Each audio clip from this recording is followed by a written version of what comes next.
welcome everybody back for some more Minecraft on the channel. I was supposed to show you myself.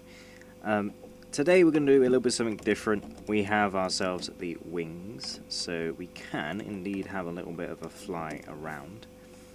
And explain a little bit of what's going on here. As you can see, I've started work up here on trying to level it out. I've also started work over here in filling the area where the sea was into being a flat land. And if we head back over here with our last rocket, you can see we have some more flat land over here. I still need to fill all this land in here, all this land in here, and all of that land in there. So, farms. Obviously we have the iron farm here, which has been pumping out iron. As you can see, I've got plenty in my inventory here, and it does it every now and again, and it's quite a passive income. And as I said, because there are 5 villagers down there, this area is now considered a village.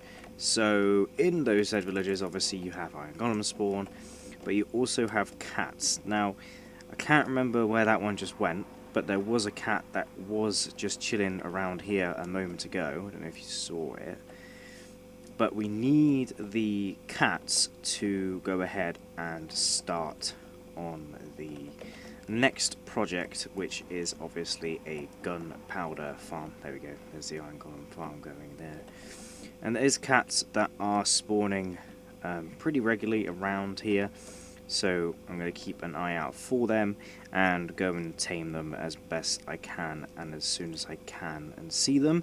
And then we can start work on the creeper farm and stuff, so we can get that going. I've temporarily put this station up here, which is just smelting a bunch of cobblestone down into stone. You can see I've got a bunch of stone on me at the minute because the castle that will be going up onto this cliff here is going to be made out of stone, stone bricks, and all the different variations of that. And these are actually being powered by just bits of bobs and stuff I've basically destroyed from a village that was once here. You can sort of see the remnants and stuff. This building here is actually going to be the only building that I keep. It's probably one of my favourite looking structures that you have in the game. It's obviously the library, which just looks really, really, really cool. And I'm actually going to be keeping this building here as a little bit of a memento as to where the village once was. It will look kind of weird, and it will be in the middle, but I kind of want it to be instead of it being a library, it's going to be the main sort of center hub and storage area for like the industrial area where all the farms and stuff are going to be, and then that will be where all the storage is and stuff, which will eventually get stored in there, and then any excess that's in here will be stored in here, and then I'll have bits that I will need day to day transported from this house back to an underground storage area that will be below this area here. So this is the farming area. As you can see, the farm is currently working, and we'll check on that at the end of the video to see how much iron I made. At the start I just had a full chest of just single nuggets. I have all these cakes everywhere because I keep buying them from the villager that's over there. So this is going to be the industrial area, the district where we put all our farms and stuff. I'm going to fill all this water in with grass blocks from up here and fill all this area in. This is the little market area, which will stay as the market area where all of the villagers are. I still need to add extra ones. I made them upset, so a lot of them are not happy with some prices that they're going to give me. I have 2 guys in here, 2 guys in here, 2 guys in there, 2 guys in there. This one still needs another farmer, and I've got 2 in there, 2 in there, 2 in there, and I haven't really touched this side at all yet, but eventually we'll have some guys in here as well. This is my little nether chest from my nether loot.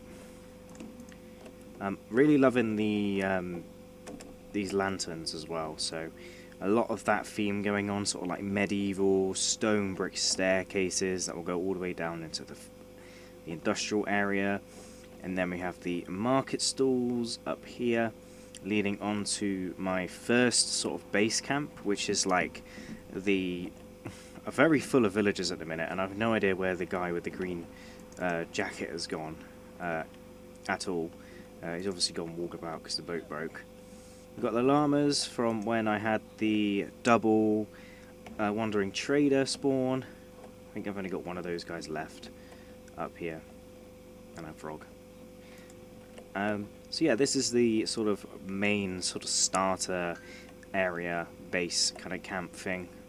Sort of very much a all over the place sort of storage area where all these chests will be moved and this will stay as it is, just without the chests. Moving on to down here, this is where my districts are going to go. So I'm going to actually get away from all these villagers because they will slowly but surely drive me absolutely insane. Moving on from that, we obviously have the villager breeder up here, which sends the villagers down into this area over here.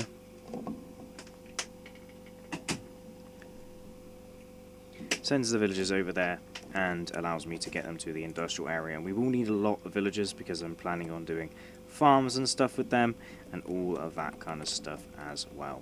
Moving on down here, we have the area where I'm going to put some districts. So I'm going to go ahead and, I'm going to say collect, but get a different type of villager from every single biome. So we got swamp villagers, we got plains villagers, we got acacia villagers, and I think there's jungle and taiga and the mountainous region ones. I can get the swamp ones from over here, the mountainous ones from over here, the plains one from down here, the acacia one from down here, and there is a jungle in that direction about maybe like 300-400 blocks away, but with my elytra it won't be too far. And to get those villagers I will be using the breeding method like this, getting them in a boat, just two. I kind of want to do like 4 of each, 5 of each. I need to sleep because it's going to annoy me otherwise. The rain. So I'm going to get 5 of each villager, and the reason why I'm going to get 5 of each villager is because, once again, if we get 5 of each villager, it counts towards being a village.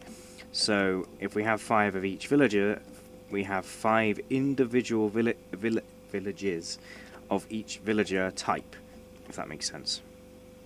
But yeah, in this area here we'll have a swamp district area, a plains district area, and each district will have a different type of villager in, and it will be themed around those villagers. So in the jungle one we'll have jungle inspired area, in the acacia one we'll have acacia inspired, plains will be plains inspired, and all that kind of stuff as well, which would be really, really, really cool.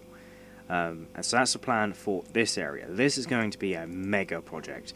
I'm trying to get the quality of these a little bit better in terms of actually being able to sort of watch what I'm doing, and I'm planning on getting either a mod that will record for me or a second account. So I will have basically a time lapse going of me taking down this entire mountain up here and filling out this whole area here and filling out the area that is of course over here as well. This is also the only other house I'm going to keep because I kind of think it's cool just sitting here. It's not in the way or anything, but these two will go. So yeah, this whole area here will also be filled up. Probably should have gone up onto the top of this cliff up here. Would have been a much better view. But that is the kind of plan for this area.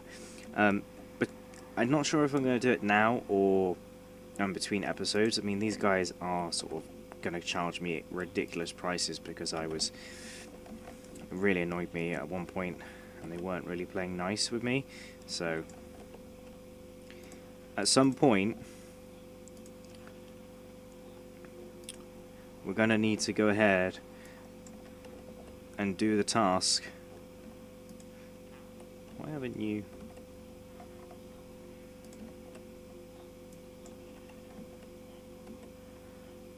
So we need to do the arduous task once again of getting these villagers to become librarians, stop being librarians. This guy's coming down all the way from up there and he's going to walk over to here and get the librarian trade.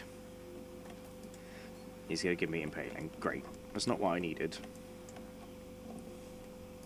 And hopefully we can do this to the point where I can get, I think it's fortune. I thought he was going to be the one then. So I'll do this off camera because it's quite a tedious role and job. Unless I get it. Actually, I kind of want for Silk Touch, but I don't really want to spend that many emeralds on it. He's upset.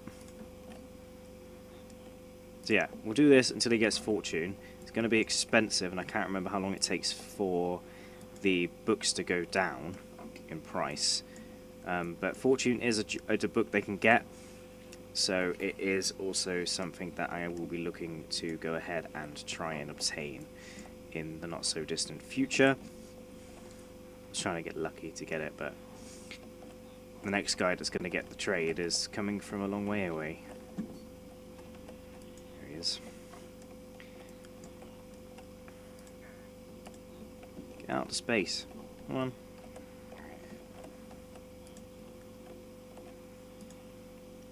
Yeah, so I'm not going to get it, but that is basically the plan for this, and hopefully we can go ahead and get fortune free.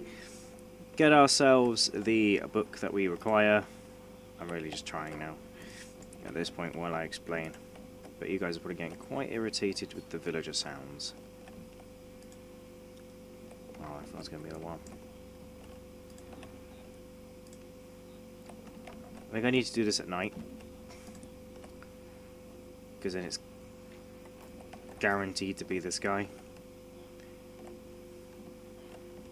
as opposed to waiting for people to come and follow it all the way away from wherever they just came from. I was going to be really quite annoyed if that was the guy. Yeah, I'll do this off camera. Oh, but I got another mending book. I feel like mending is way more rare than lure. Oh no, oh no, no, no, no. Get. I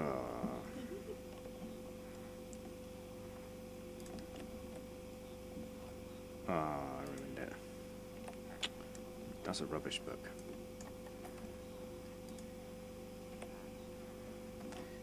Why did you have to leave? Get back in there.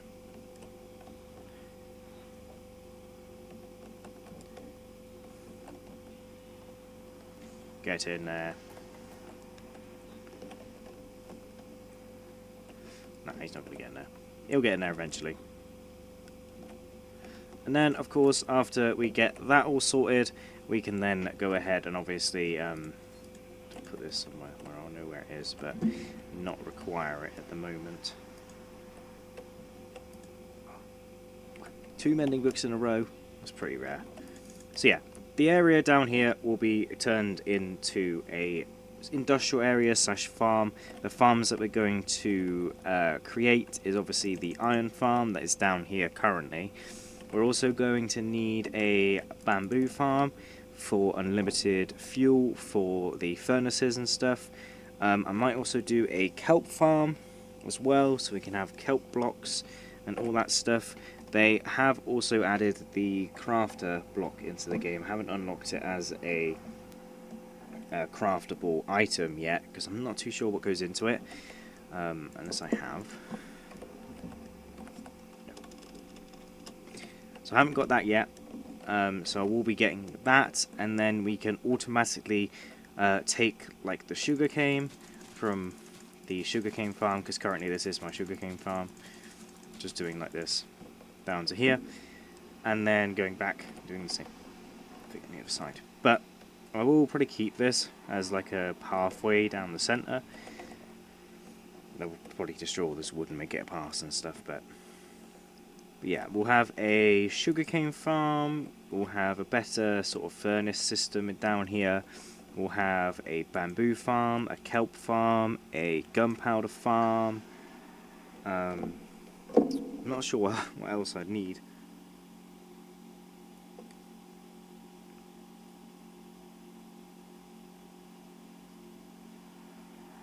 Maybe a moss farm. And then we will have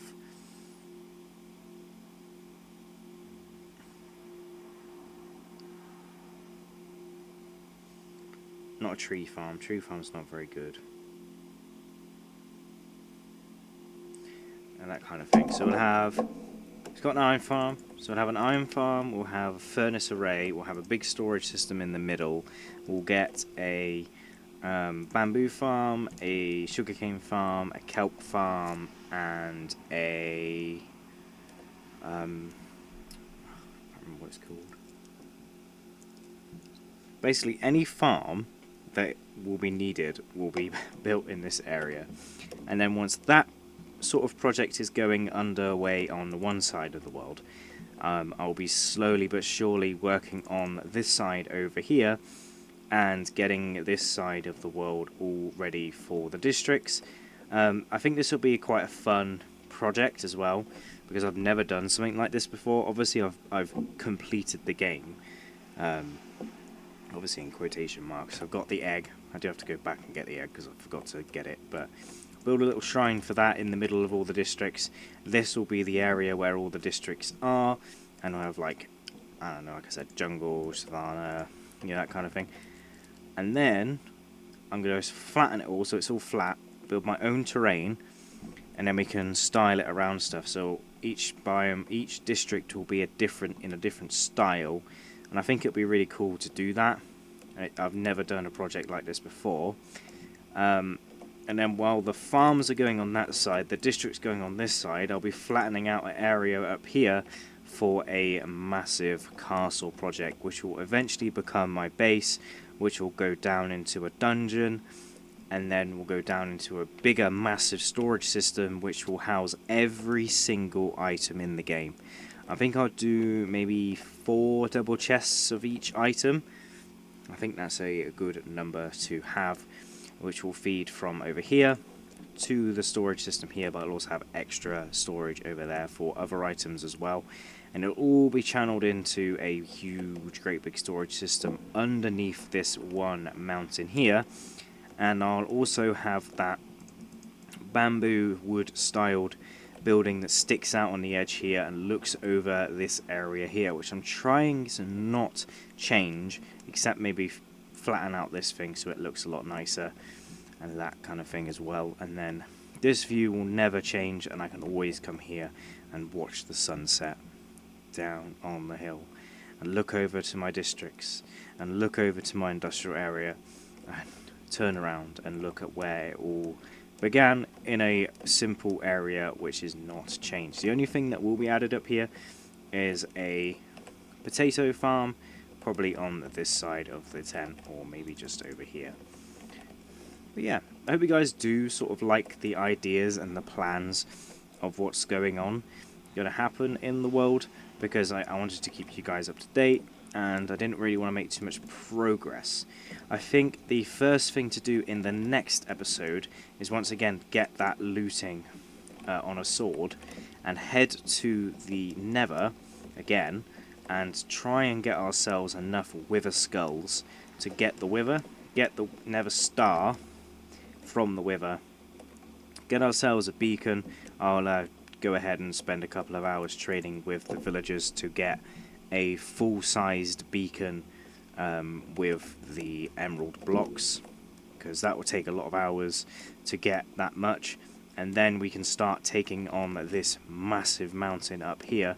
And I want to get it all down to the same level as here,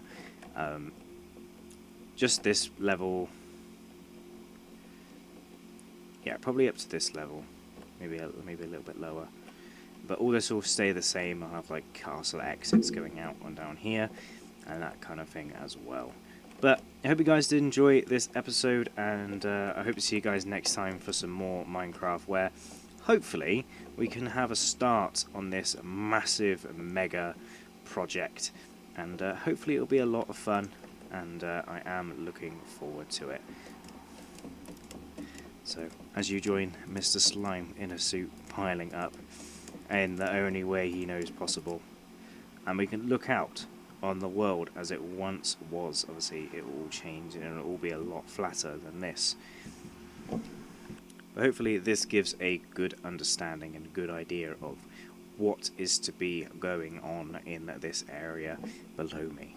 But I hope you guys did enjoy it nonetheless, and I'll see you guys in the next one, where we head to the Nether, head down there, fight, well, try and get as many Wither skeleton heads as possible, fight the Wither. I'm not sure if I'm going to cheese it, or I'm going to do it properly, as we see a iron golem in the distance being burnt to death. But hopefully you guys enjoy it nonetheless of seeing the plans and projects that will be happening in this world now that I have the Elytra. Like that. I hope you guys enjoy, and I'll see you guys in the next one for some more Minecraft, where we build and craft and mine and craft and all that stuff. See you later. Also, I'm going to trade with villagers and have a cat army between episodes.